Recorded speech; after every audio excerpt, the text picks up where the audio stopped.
Muito bem, meus amados, agora nós vamos voltar à Palavra de Deus e retornar à nossa exposição de Gênesis, livro onde nós já estamos há aproximadamente, se não me engano, 14 meses, mais de um ano, e hoje chegaremos ao capítulo 38, na nossa 52ª mensagem em Gênesis.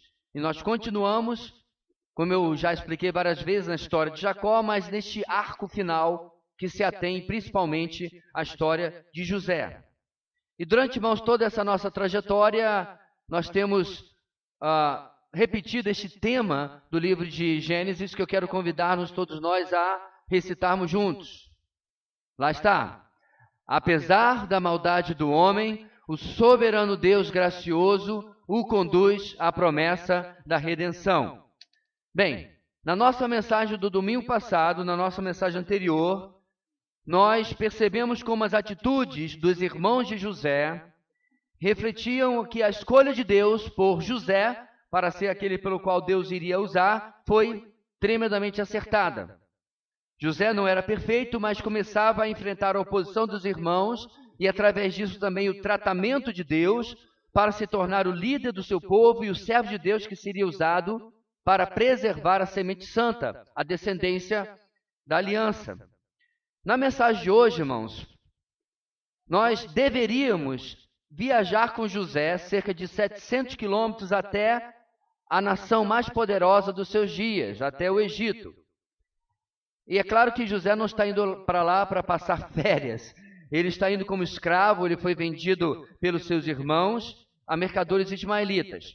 Mas, em lugar de nós acompanharmos José nessa viagem, nós vamos ter uma parada. Moisés, o autor do nosso texto, abre um parênteses, abre um enquanto isso.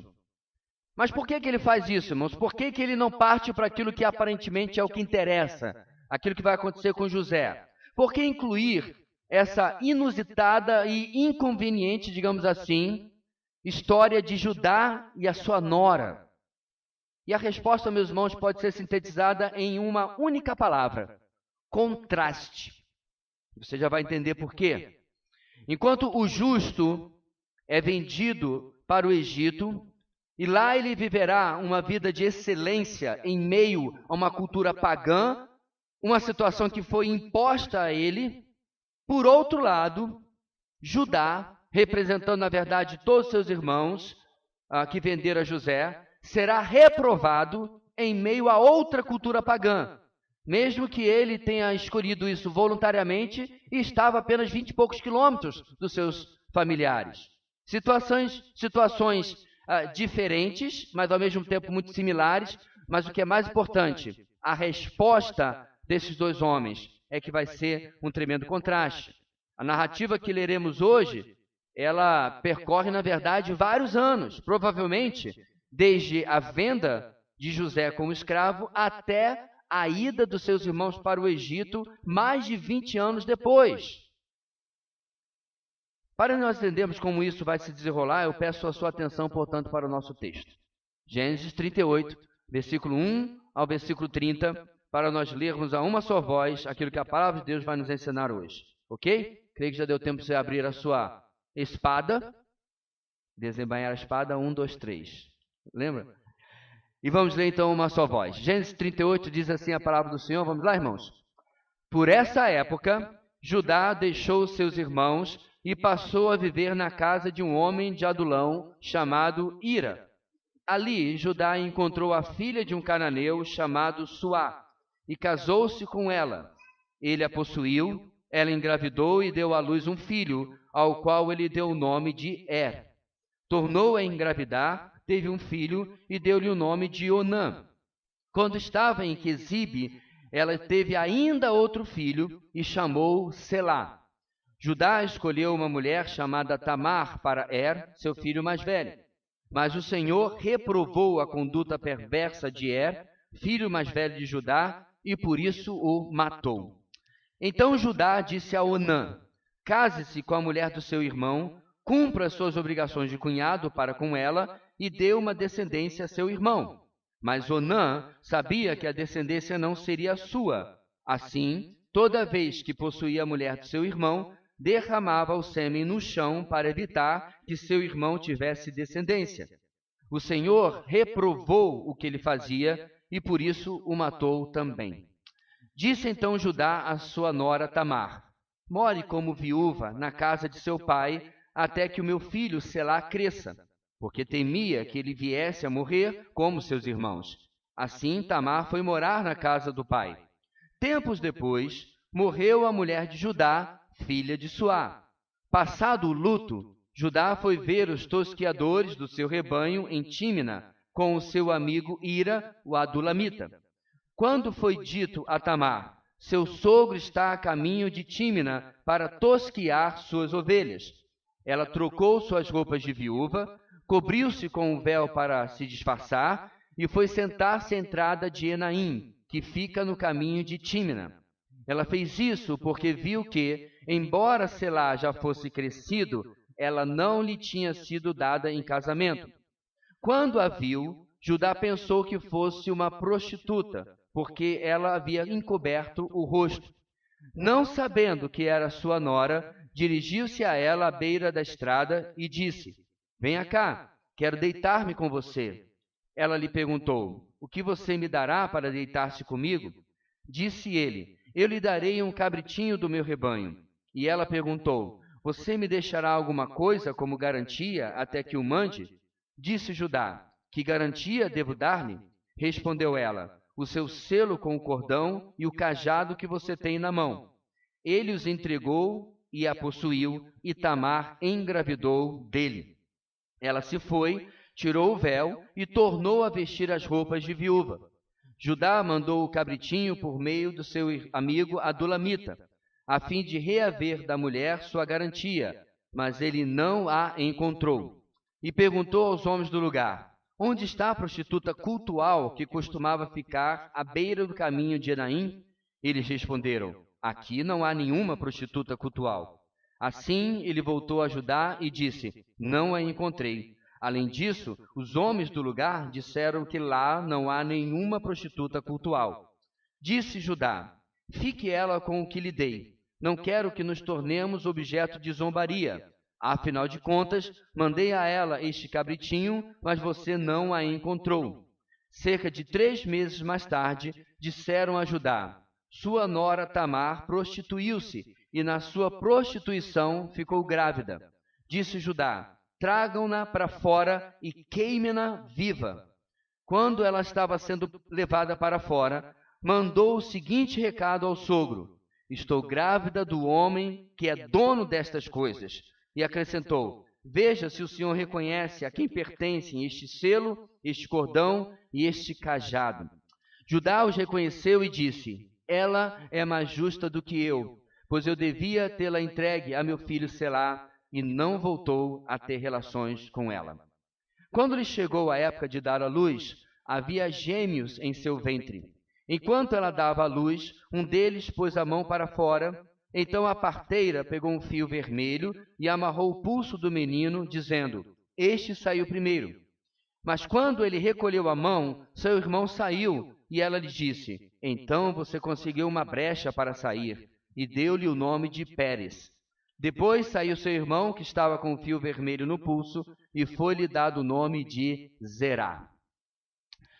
Esta história, que novamente traz conflitos familiares, irmãos, lida com a quebra de uma regra que havia sido estabelecida para evitar que uma mulher ficasse, primeiro, sem filhos ao perder seu marido, bem como também evitar que a herança do falecido ficasse sem um herdeiro. Tal costume, inclusive, seria oficialmente adotado na lei mosaica mais de 400 anos depois, no futuro.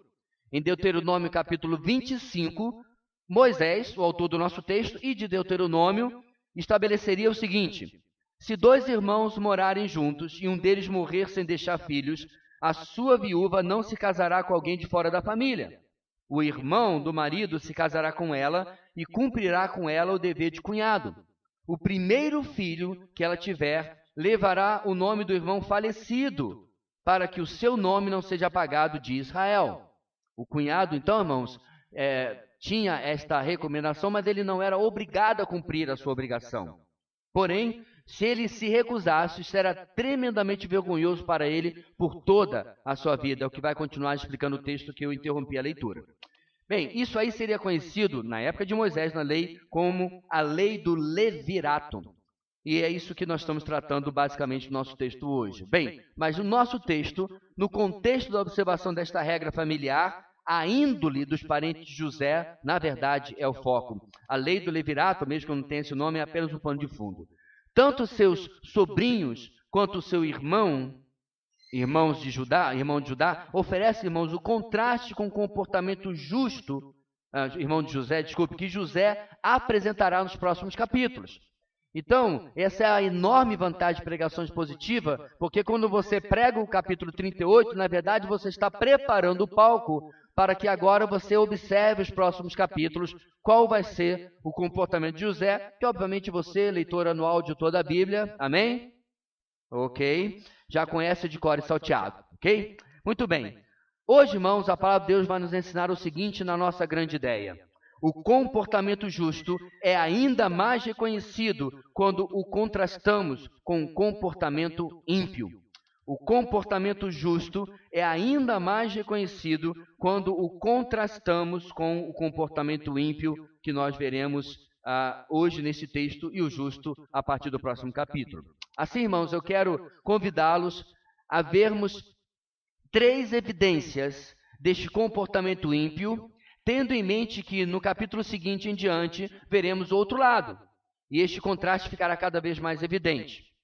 Em seguida a essas 3 evidências, e por último, veremos como nada disso passa sem que o Senhor se pronuncie, sem que o Senhor fale, entre aspas, você vai entender já por quê, mesmo sem usar a sua voz de maneira muito clara, Deus vai deixar uma mensagem muito sutil e interessante no final do nosso texto. Portanto, o comportamento justo é ainda mais reconhecido quando o contrastamos com o comportamento ímpio.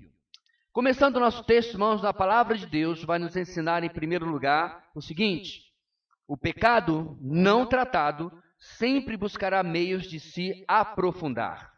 O pecado não tratado, não confrontado, que não foi lidado, ele sempre encontrará meios para se aprofundar, para piorar a sua apresentação.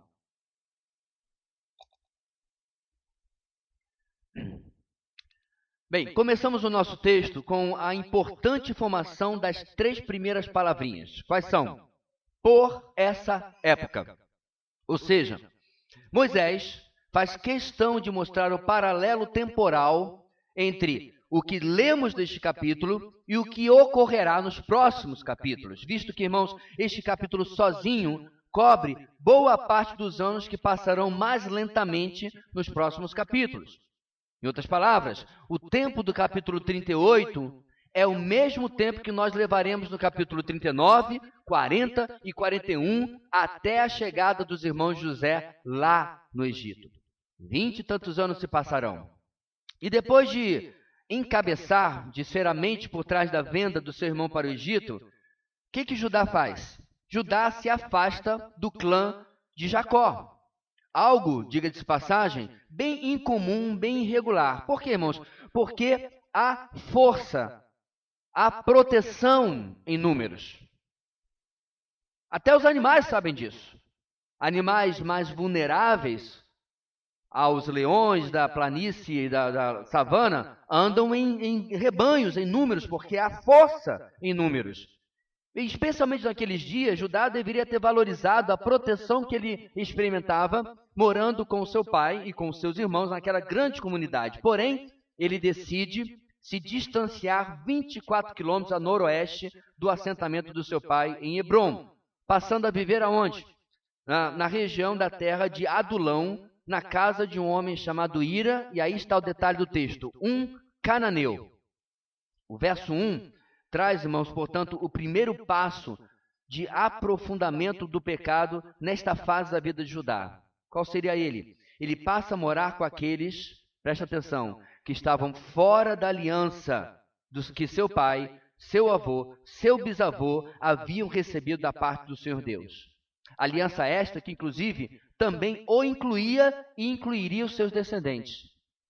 O Salmo 1 não havia sido escrito, mas se fosse, seria muito bom e ajudaria com certeza como advertência para Judá. O que diz lá? Como é feliz aquele que não segue o conselho dos ímpios, não imita a conduta dos pecadores, nem se assenta na roda dos zombadores. Ao contrário, sua satisfação está na lei do Senhor e nessa lei medita dia e noite.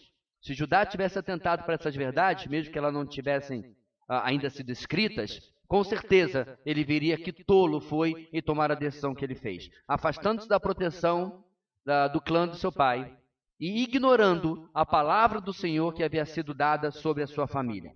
Bem, esses são, irmãos, efeitos do pecado que ele havia cometido no capítulo anterior. É uma continuação. Ao liderar a venda do seu próprio irmão, Judá certamente ele não conseguiu mais viver perto de Jacó, perto do seu pai, e ver a tristeza que seu pai estava passando.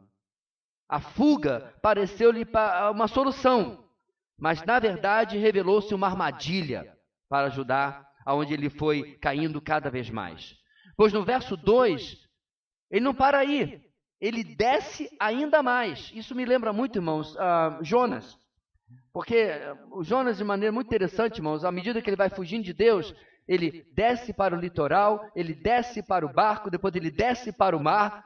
Não é interessante essa figura de que quando nós fugimos da presença de Deus é ladeira abaixo, é de mal a pior. É uma sepultura chamando outra, um abismo chamando outro. E assim está acontecendo com Judá. Porque, meus irmãos, no versículo 2, ele se casa com a filha de Suá. Qual o nome da mulher? Seu nome nem é mencionado. Ela é apenas a filha deste homem chamado Suá. Pois, irmãos, o nome dela não importa, o que importa é que Suá é cananeu.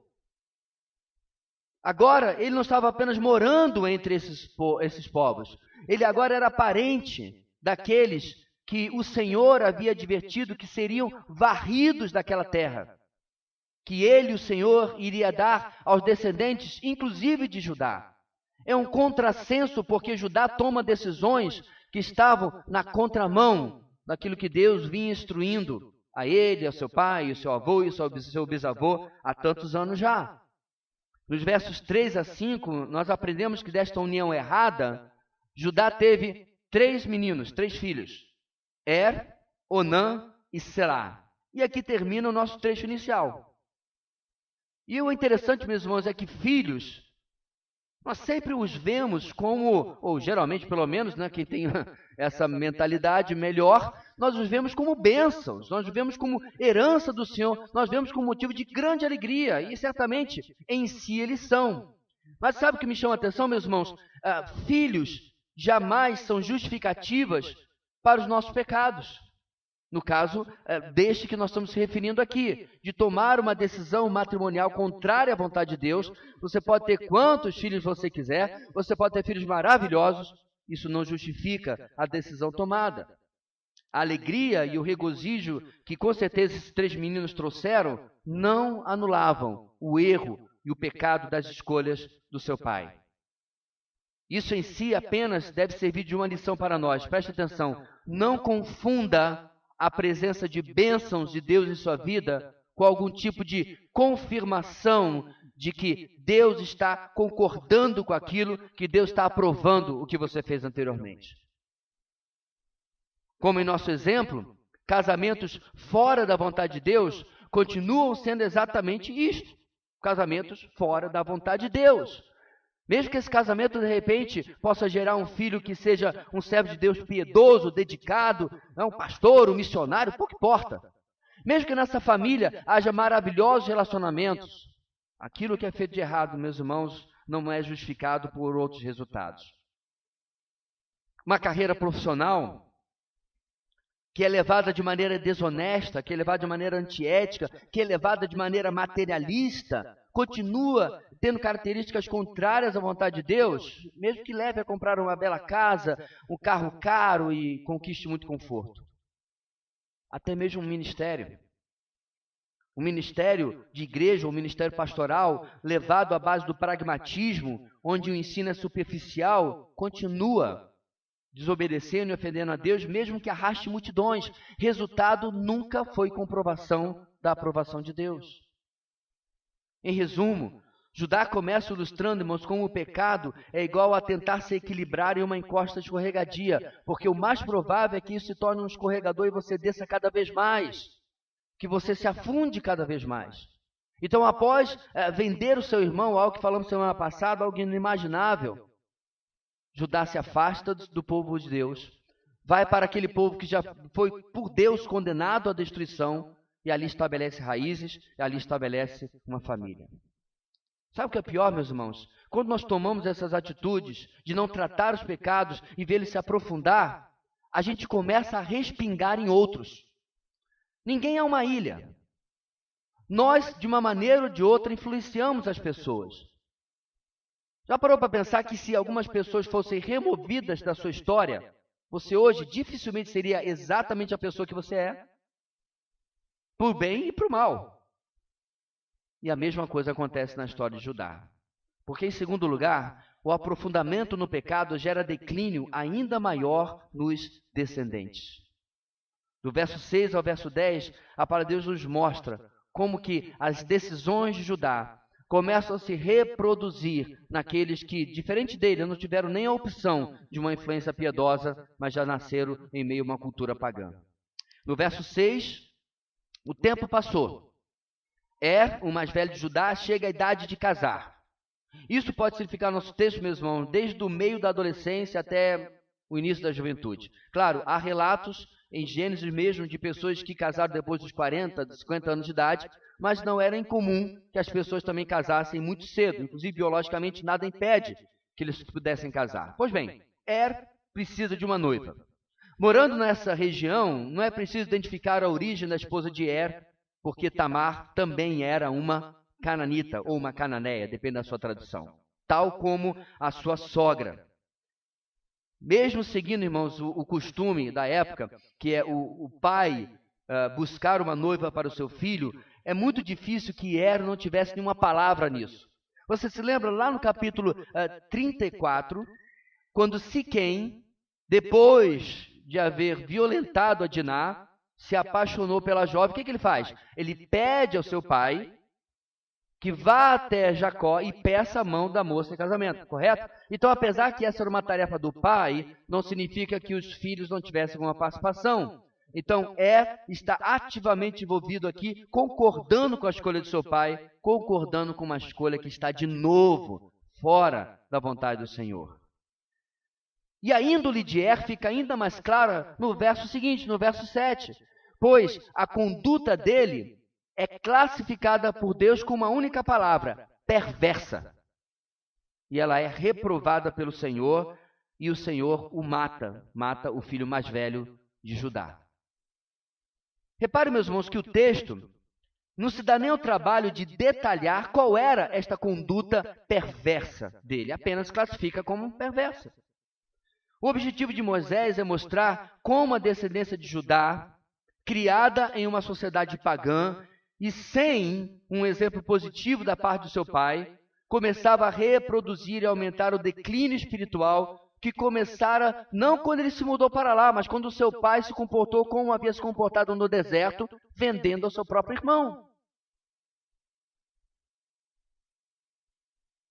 Tem um velho ditado que diz que quem sai aos seus não desaponta, não é isso? Pois é. Está reproduzindo o tipo de vida que ele vê no seu pai. Uma história longe das influências que ele poderia ter, longe de uma influência transformadora. A esta altura, entra em cena aquela prática, aquela regra que eu mencionei, a lei do levirato, como seria chamada tempos depois.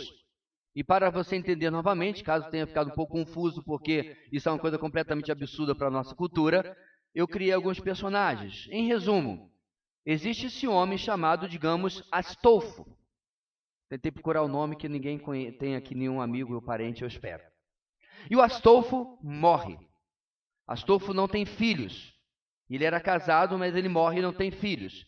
E aí, segundo esta regra, cabe ao seu irmão, digamos que seu nome seja apenas Benedito, tomar a viúva como esposa e ter o primeiro filho com ela, que seria, na verdade, filho do seu irmão falecido.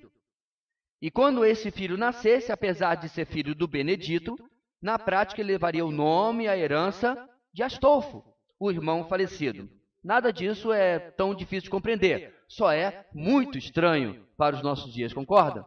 Mas assim era a prática naquela época, era uma prática mesmo nos tempos antigos para proteger linhagem e propriedade.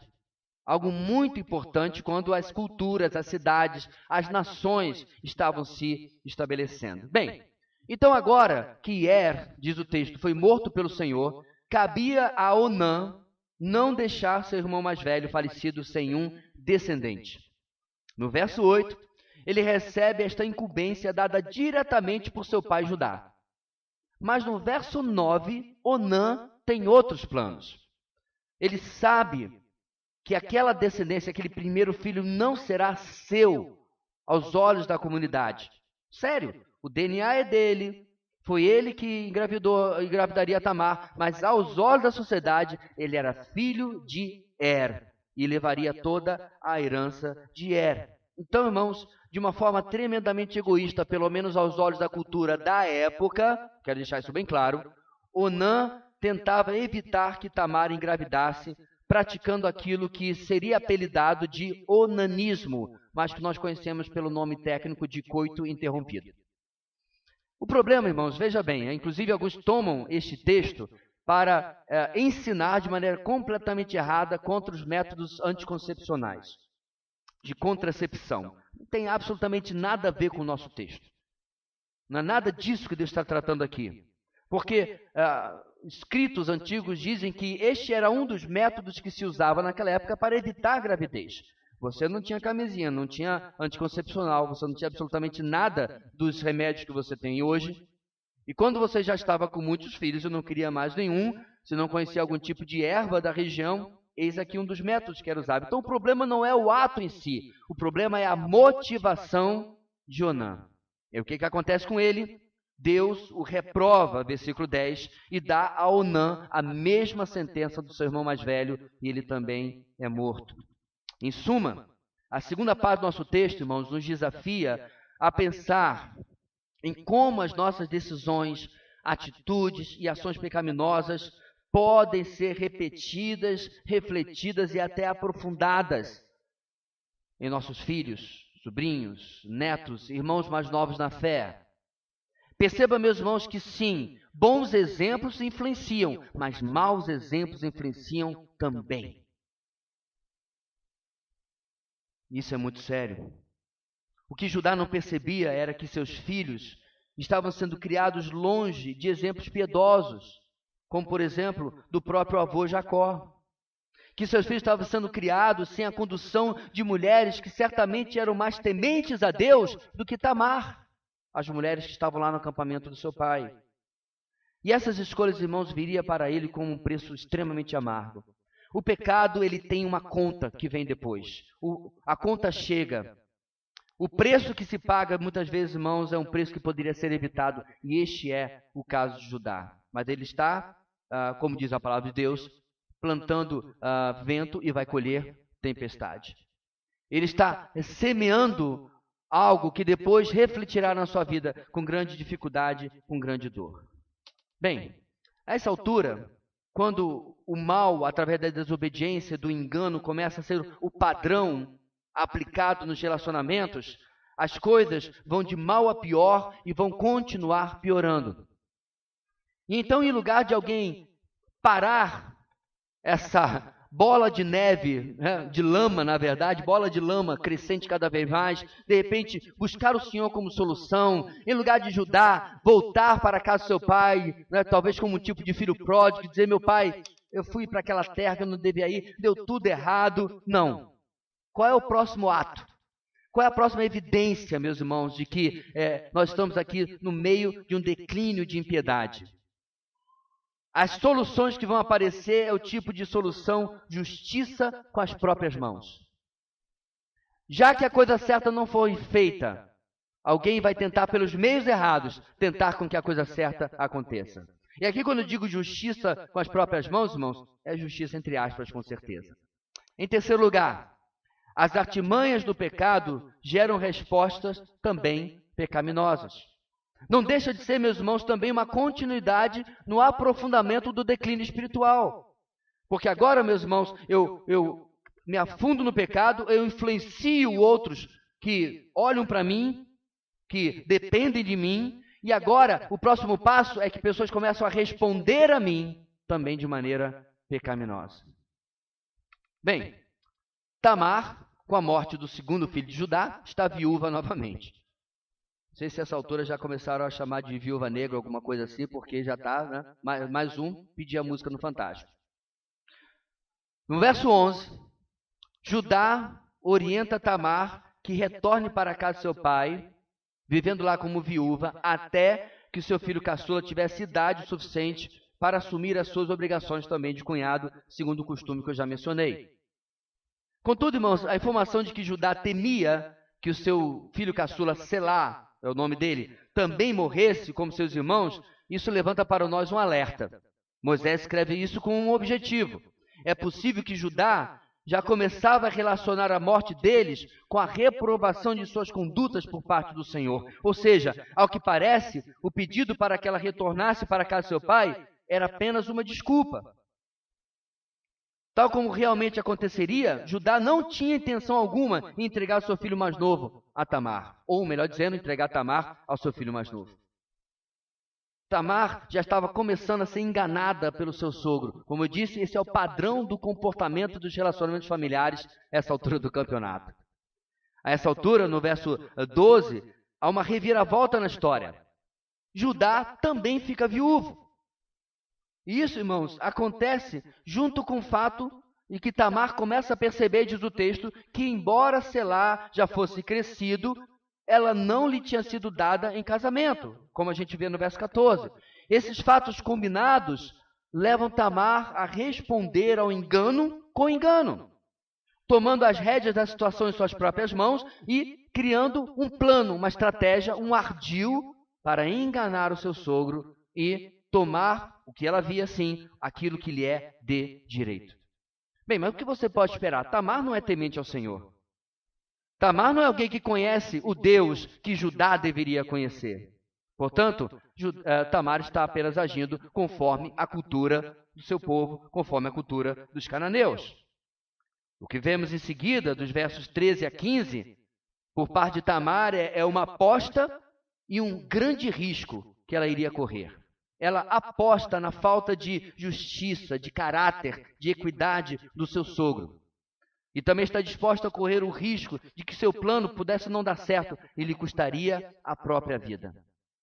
E aí ela começa a colocar as coisas em ação. Sabendo que seu sogro Judá iria para a região de Tímina, ela remove as roupas de luto e coloca provavelmente roupas atraentes, e ela estrategicamente cobre o seu rosto para que não fosse reconhecida. Seu plano era muito provavelmente apenas atrair o seu próprio sogro. Não era necessariamente, meus irmãos, passar por uma prostituta, mas a coisa desenrolou-se dessa maneira. De uma maneira ou de outra, o seu plano era de engano. O seu plano era de, como eu disse, tomar a situação em suas próprias mãos. Porém, meus irmãos, ela não contava que o seu sogro não era apenas leviano, ele era ainda mais leviano, Judá, do que ela pensava. Tomando-a, como eu disse, por uma prostituta, Judá sucumbe a mais uma demonstração de como ele estava, irmãos, absorvido, estava absorvendo os costumes daquela cultura pagã. É importante salientar, queridos, que quando a palavra de Deus narra algo assim, em lugar algum ela está endossando ou concordando com a prostituição. Eu estou dizendo isso porque isso é uma coisa que os críticos da palavra de Deus dizem. Olha aí, o Judá não é líder de uma tribo de Israel, olha ele aí com a prostituta. A palavra de Deus não está expondo os erros dos seus líderes. Já reparou que ela nunca fica adorando a imagem das pessoas? Você já reparou que até agora em Gênesis ela tem, na verdade, exposto os podres, por assim dizer? Por quê? Qual é mesmo o tema do livro, irmãos? Apesar da maldade do homem, o soberano Deus gracioso o conduz à promessa da redenção. Apesar da maldade de homens como Judá, apesar da maldade de homens como eu e como você. No verso 16 a 18, vem meio que enojante e vil negociação, onde o corpo humano é colocado um preço, é pago por bens, por moedas, é um mero negócio, que infelizmente, irmãos, acontece até o dia de hoje. O fato de Judá propor que enviaria o pagamento depois, diz aí um cabritinho do rebanho, aponta para o pecado de oportunidade. Ele não foi ali preparado, ele não foi ali procurando uma prostituta, porque ele inclusive não levou, digamos assim, a moeda consigo. Quando ele a encontra e ela pergunta sobre o pagamento, ele ali tem essa oportunidade desse pecado, esse crime de oportunidade, digamos assim. Este é aquele tipo, irmãos, que é cometido quando não paramos para medir as consequências. Não paramos para aplicar os princípios bíblicos que servem para nos proteger. Por exemplo, o que Provérbios diz? O justo apenas vê o mal e se esconde.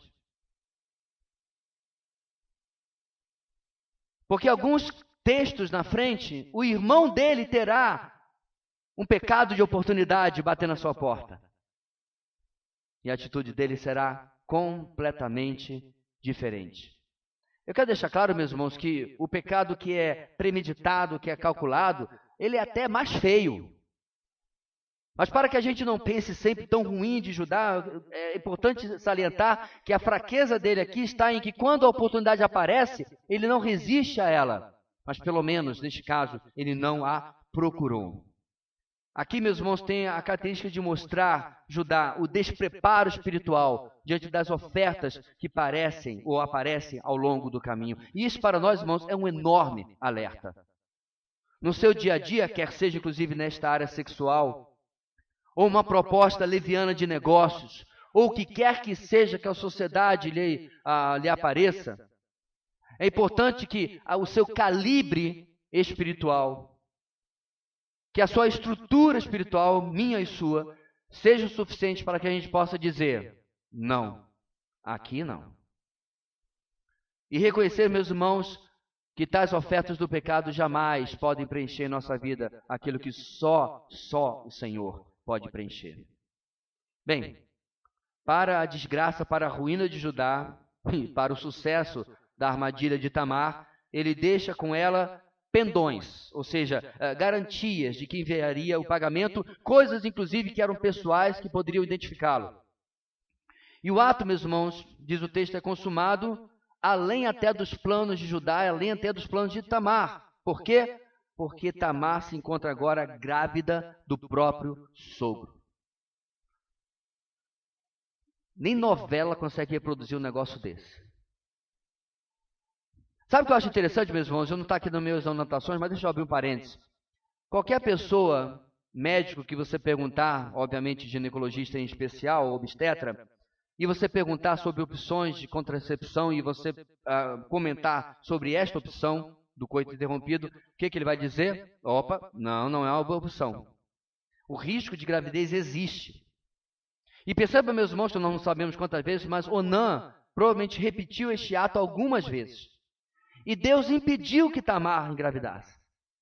Agora, o Deus que dá a vida, perceba, toda concepção é permissão de Deus. Toda concepção que não chega a termo, ao final, também é permissão de Deus. E o Deus que determina isso, permite que aconteça neste evento, porque Ele tem algo para nos ensinar. Nós vamos ver agora no final, no nosso quarto ponto. Fecha parênteses. Bem, nos versos 19 e 23, agora já ela grávida, Tamar volta às suas roupas de viúva e Judá, ignorante do que lhe aguarda, não sabe ainda do que vem pela frente, segue com o que havia prometido e manda o pagamento por um amigo adulamita. Aqui, meus irmãos, vemos um homem que não tem mais vergonha de se mostrar aos ímpios como alguém que segue as suas práticas, inclusive de usar as chamadas prostitutas cultuais. Por que isso é grave, meus irmãos? A prostituição cultual, uma abominação que seria uma das maiores motivações para a ruína da nação de Israel e a levaria a cair na idolatria. Nós explicamos isso na exposição de Juízes. Por que esse povo abandonava esse Deus maravilhoso e ia atrás de Baal, de Astarote? Por quê? Porque a estátua deles era bonitinha? Porque o templo... Não. Já viu o nosso tabernáculo? Ele é de pano e de peles. Já viu o templo de Dagon? Não, irmãos, não era essa a motivação. Sexo. Infelizmente, irmãos, para vergonha de quem deveria servir a Deus, a prostituição cultural feminina e masculina era o atrativo, era o bônus que essas religiões pagãs incluíam em seu culto. Então eu sei que parece uma coisa que estoura a sua cabeça, mas quando alguém ia levar uma oferta ao templo de Dagon, ou de Astarote, ou de Baal, que quer que seja, ele poderia incluir na sua adoração, é até estranho usar tal palavra, no seu culto, uma oferta, e ele tomava uma das sacerdotisas ou sacerdotes que estavam lá para um cômodo, e aí você já sabe. É muito triste, meus irmãos, como Judá não tem a mínima vergonha de revelar a um cananeu a sua falta de caráter, de conduta, a sua falta de justiça, de equidade. Bem, a mulher não é encontrada. Ela não era de fato uma prostituta. A família de Jacó está sendo enganada por esta mulher cananita, por essa mulher cananeia. E na já longa lista de atitudes pecaminosas de Judá, nós terminamos a nossa sessão dos versos 24 a 26, incluindo mais alguma coisa no seu anticurrículo: hipocrisia. Ao tomar conhecimento, 3 meses depois de que Tamar estava grávida e que se tratava do resultado de prostituição, como foi contado a ele, o que Judá faz? Judá determina já a sentença de morte, e uma morte cruel, que ela seria queimada viva. O que ele não contava, irmãos, era que Tamar, de forma astuta, havia guardado as garantias que havia tomado de Judá, tomado com seu sogro, o executor, o juiz, justo juiz. Aí o que ela diz? Olha o texto. Estou grávida do homem que é dono destas coisas. Veja se o Senhor reconhece a quem pertence este selo, este cordão e este cajado.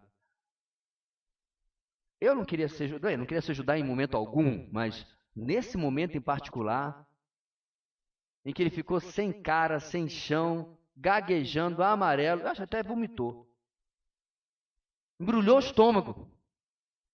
Porque essa deve ser uma das sensações piores que pode existir quando as nossas ações atuais, que eu pareço tão bonito, tão justo, são traídas por nossas ações passadas.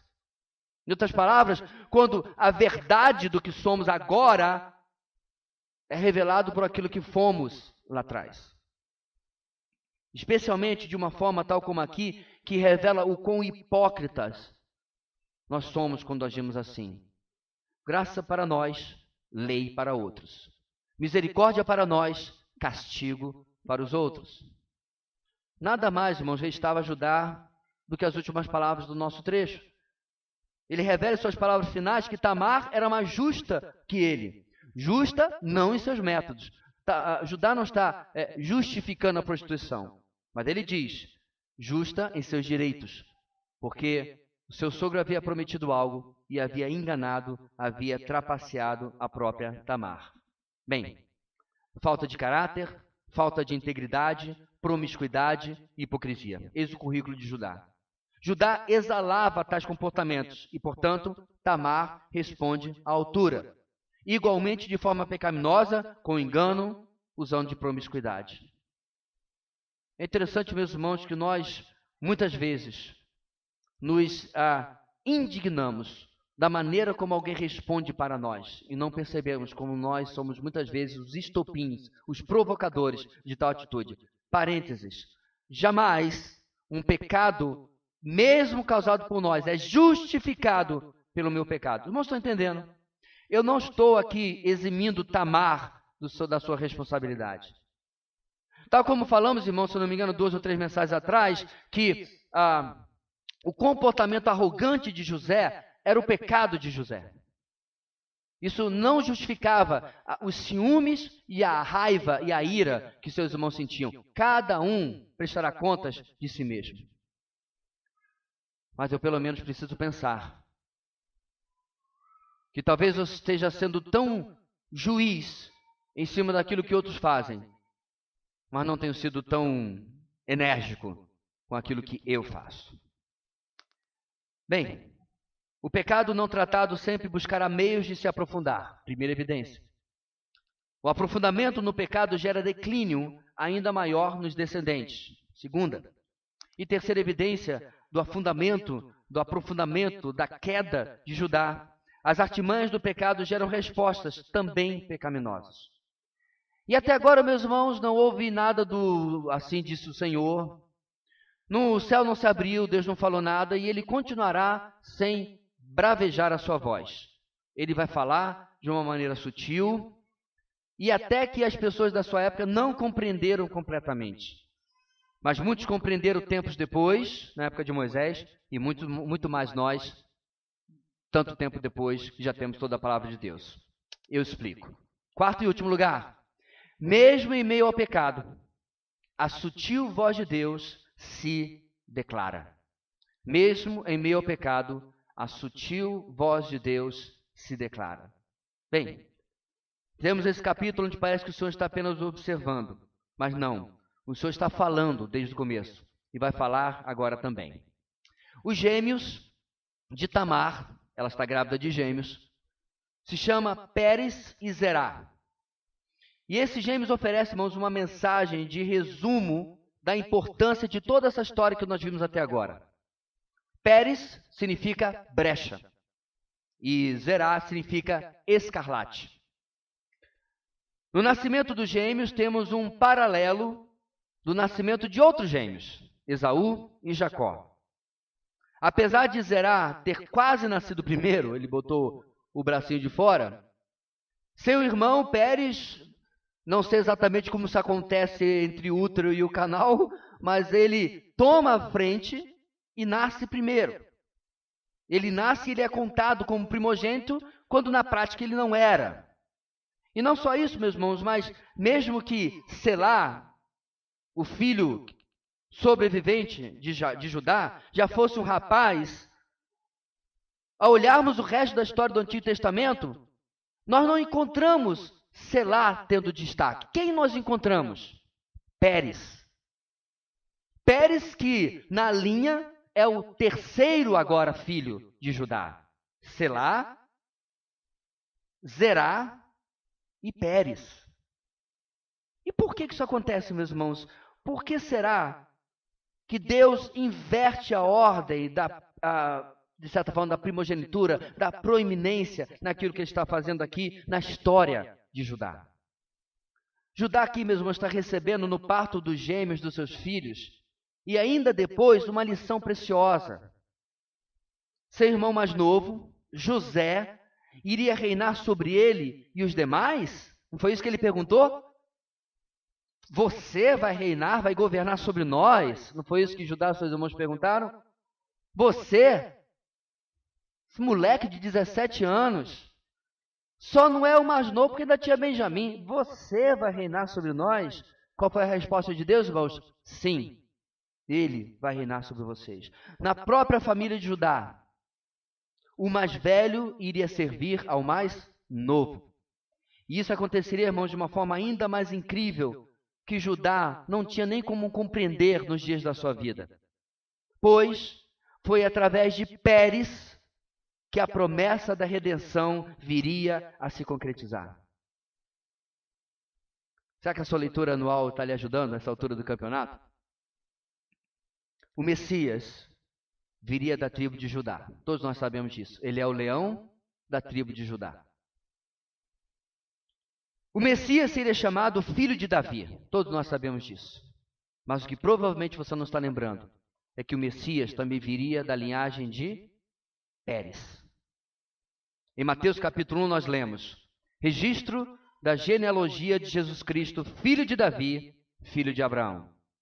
Abraão gerou Isaque, Isaque gerou Jacó, Jacó gerou Judá e seus irmãos. Judá gerou Pérez e Zerá, cuja mãe foi Tamar. Pérez gerou Esrom, Esrom gerou Arão, Arão gerou Aminadab, Aminadab gerou Naasson, Naasson gerou Salmão, Salmão gerou Boaz, cuja mãe foi Raabe. Boaz gerou Obed, cuja mãe foi Rute, Obed gerou Jessé, Jessé gerou o rei Davi.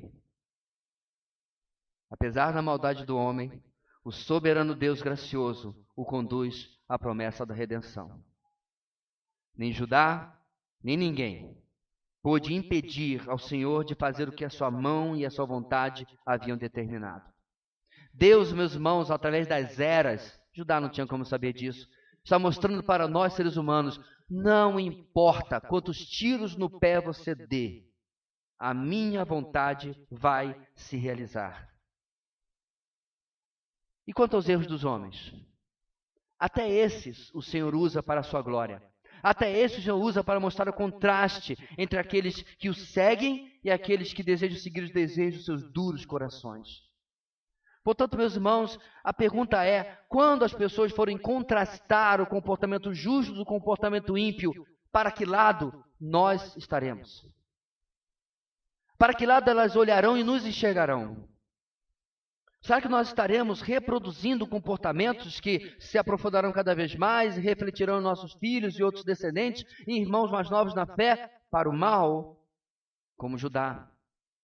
Ou como nós veremos a partir da semana que vem? Mesmo cercado da pior cultura que poderia haver naquela época, idólatra, promíscua, cheio de fartura e tudo que você possa pensar, esse era o Egito daquela época. Nós veremos um jovem de 17 anos que não será contaminado, muito pelo contrário. O Egito só sobreviveu por causa do segundo filho caçula de um hebreu que vivia peregrino na terra de Canaã. Esse contraste, meus irmãos, fica claro quando nós percebemos em nossas vidas que só acontecerá se nós nos rendermos à graça do nosso Deus. E sabemos, queridos, que se extrair Jesus, se retirar o Senhor de nossas vidas, o que sobra seria pior ainda do que Judá fez nesse texto. Mas graças ao Senhor não precisamos fazer assim. Graças ao Senhor não podemos temer que isso pode acontecer. Por quê? Como cantamos hoje, Ele não nos deixa ir. Ele está presente em cada estação da nossa vida. Ele é o Deus fiel que nos acompanha, que nós possamos, irmãos, responder a Ele também em fidelidade, a cada momento, a cada escolha, a cada decisão das nossas vidas. Amém. Deus querido, que maneira magnífica tu instruíste o teu servo a encerrar esse texto. A maneira que nos dirige novamente ao Deus que é o Senhor da história. O Deus que toma as coisas em suas mãos. E mesmo com as decisões erradas deste homem aqui, de alguma forma ele voltará para a casa do seu pai. E o seu filho será aquele por quem viria o principal e mais importante rei de Israel. E mais ainda do que isso, o Messias de Israel, o nosso Senhor e Salvador. Dá-nos, ó Deus, uma semana onde nós possamos, à luz disso, perceber como vale a pena nós estarmos do lado certo deste contraste. Longe da impiedade, longe das más decisões, longe da corrupção, da sensualidade, da promiscuidade deste mundo e vivendo vidas justas. Mas nós reconhecemos, Senhor, que não temos como conseguir sem o Senhor. Portanto, tem misericórdia de nós, pecadores. Ó Deus, sê propício a nós, porque aí sim nós poderemos viver a vida que contrasta com as trevas, que contrasta com a impiedade, uma vida que reflete a própria pessoa do nosso Senhor e Mestre. É em nome dele que nós oramos, hoje para todo sempre. Amém e amém. Bom, Bruno, por favor, nos dirija numa palavra final.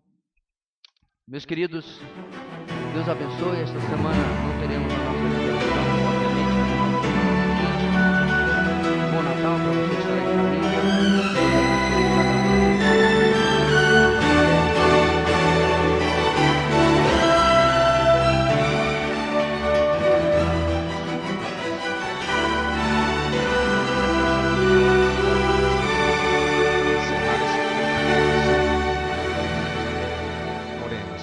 Pai querido, nós queremos te agradecer, Senhor, pela mensagem.